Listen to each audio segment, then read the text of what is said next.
It is cold, it is windy, but I missed my gym. So I'm out here today and I'm doing a pull day with calisthenics. So I'm doing back and biceps, a little bit of grip work.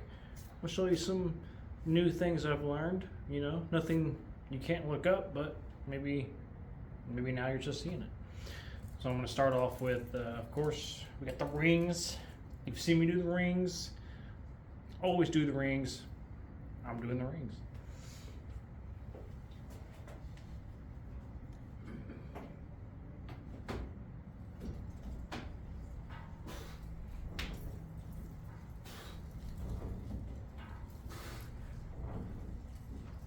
Ooh. Nice. Nice little warm up there.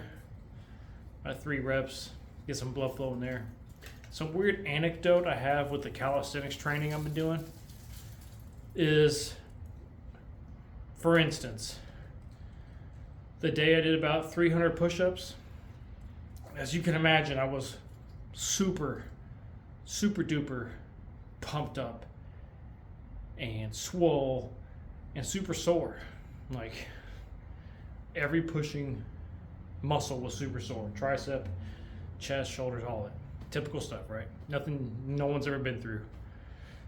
So yesterday I did about 10 sets of push-ups, and today I'm not really sore. So I think initially when you beat yourself up with calisthenics, you get super sore. At least I do. But the next time you do a higher volume day, you're not as sore. The day I did 100 pull-ups, I'm still sore from that, but here I am doing another pull day. So I was just trying to increase the frequency. I feel like I get sore at first and then I adapt really fast to it. So I'm just testing that out too. But let me try 8 here real quick. And I just missed the rings. I've been doing pull-ups at home, inside. I missed the rings.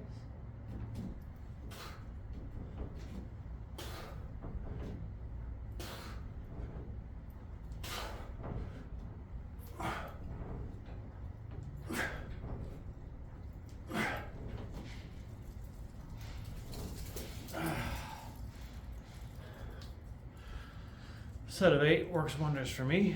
I feel like I've always been a high intensity, low frequency, low volume kind of guy. But going forward, especially with this type of training, it might be different. I'm going to talk about that.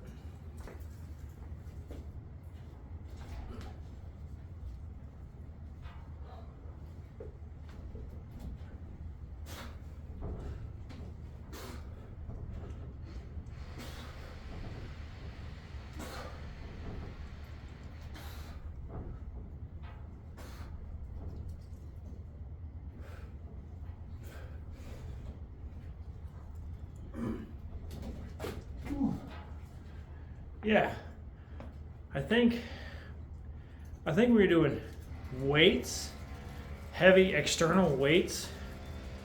The recovery might be a bit different, and that's complete anecdote, because when I do like heavy barbell lifts, heavy deadlift squats, my central nervous system is thrashed, just obliterated for the next 2 or 3 days.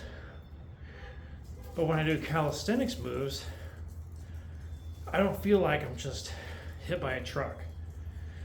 I feel like I can keep doing more of this frequency in my training. If you have experiences with that, share in the comments down below. Let me know what your frequency is. If you've experienced different systemic fatigues from different training styles. And for all the guys that follow me because of my chest expander training and knowledge, I do sincerely miss training with it on this 30-day calisthenics challenge I'm doing. I want to do it so bad. Anyway, I got one more set of 8 here, and then I'm going to inverted ring rows.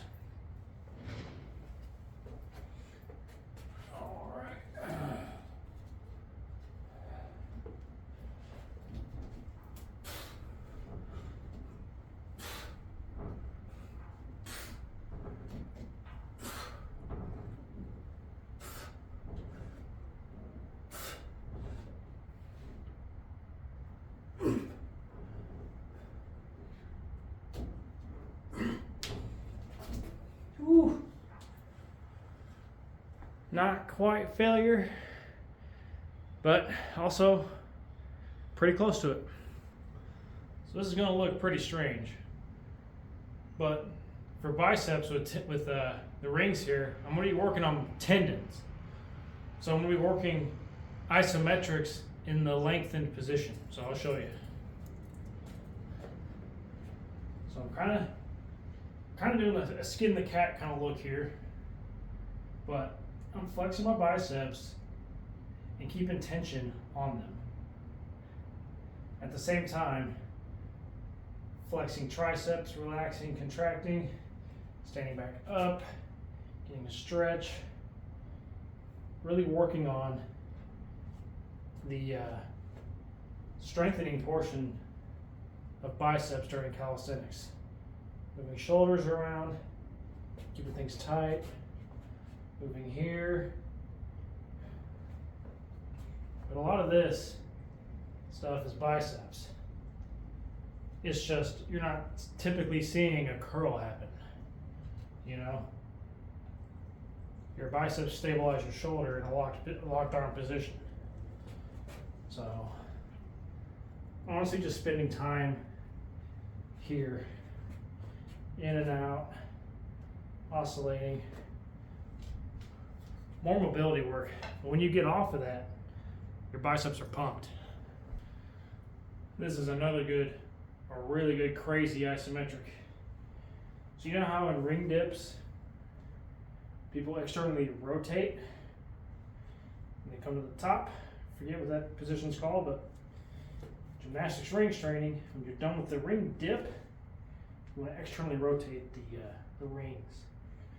So what you can do here to work on that is just have your toes lightly touching the ground, work on your extension, work on hollow body, flex the abs, try to round the shoulders, press down, and externally rotate. Get your palms to face the other wall.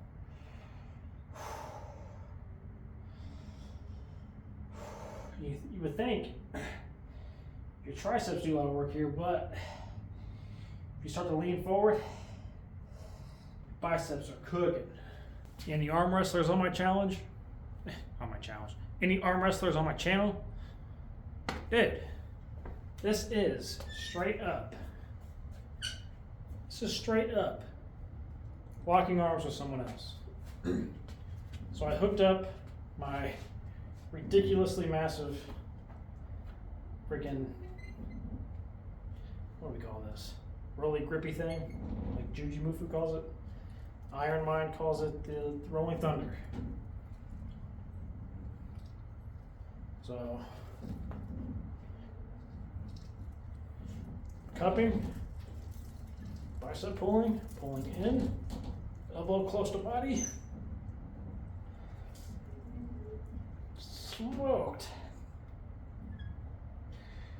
Feels like you're wrestling with someone. Oh, yeah. Moving on to grip. Now this is from John Brookfield,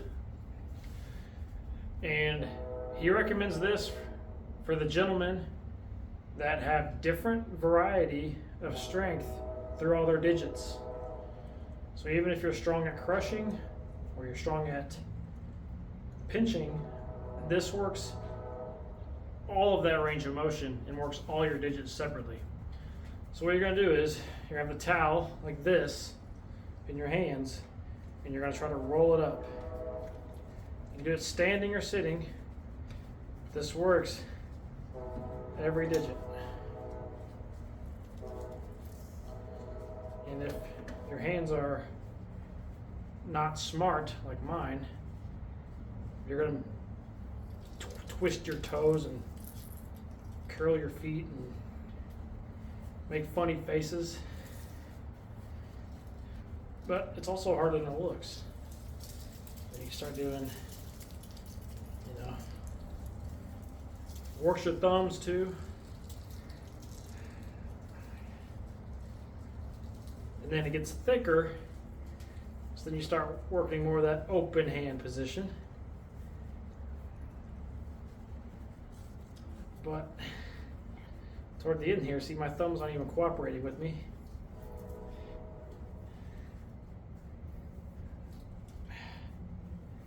We're getting there. Takes longer than you think. Oh, man. Trying. My thumb is not cooperating. Ah.